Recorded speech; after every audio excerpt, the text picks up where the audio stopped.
सास को हुआ अपनी भूल का एहसास। भाग 2।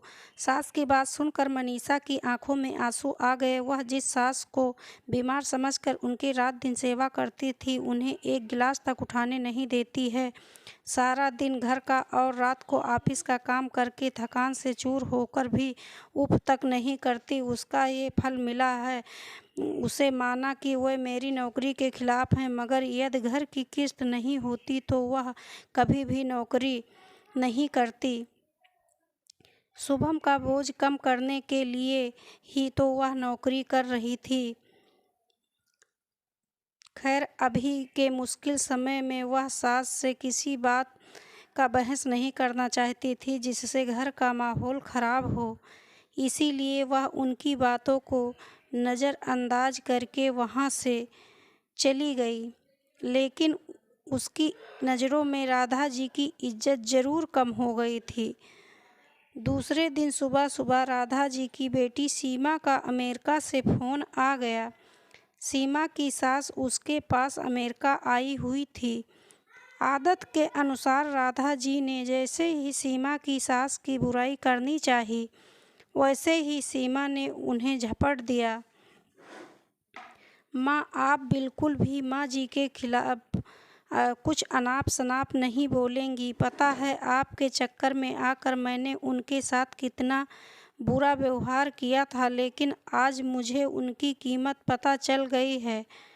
तुम तो उनके यहाँ आने के खिलाफ थी, मगर आज अगर वह यहाँ नहीं होती तो ना जाने हमारा क्या हाल होता। तुम्हें तो पता ही है कि मेरा नौकरी करना कितना ज़रूरी है। कोरोना ने यहाँ भी ऐसा कहर ढाया है कि घर से ही सब करना पड़ रहा है।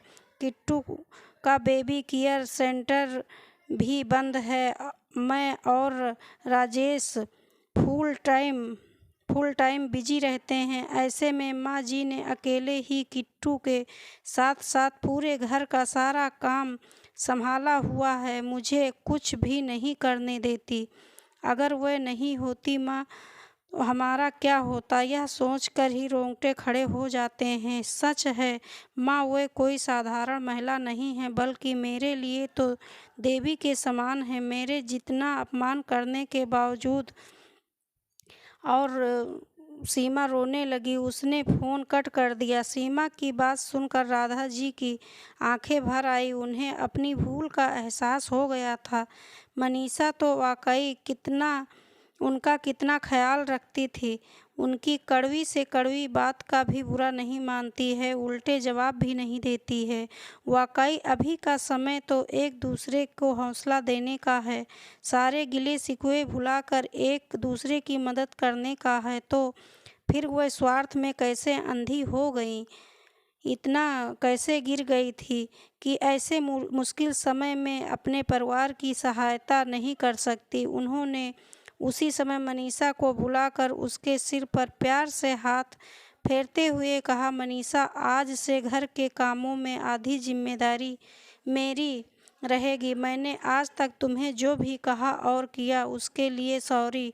चलो अब तुम जाकर आराम करो, खाना मैं बना लूँगी। इधर सास का बदला हुआ रूप देखकर मनीषा की आंखों में खुशी के आंसू आ गए और अपनी सास के प्रति उसके मन में फिर से पहले वाला सम्मान वापस आ गया था।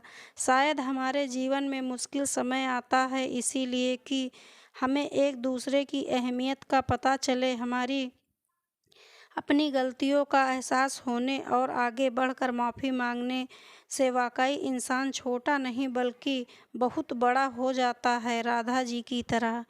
तो दोस्तों, ये हमारी वीडियो आपको कैसी लगी कमेंट बॉक्स में ज़रूर बताएं। वीडियो को ज़्यादा से ज़्यादा लाइक शेयर व चैनल को सब्सक्राइब करें। धन्यवाद।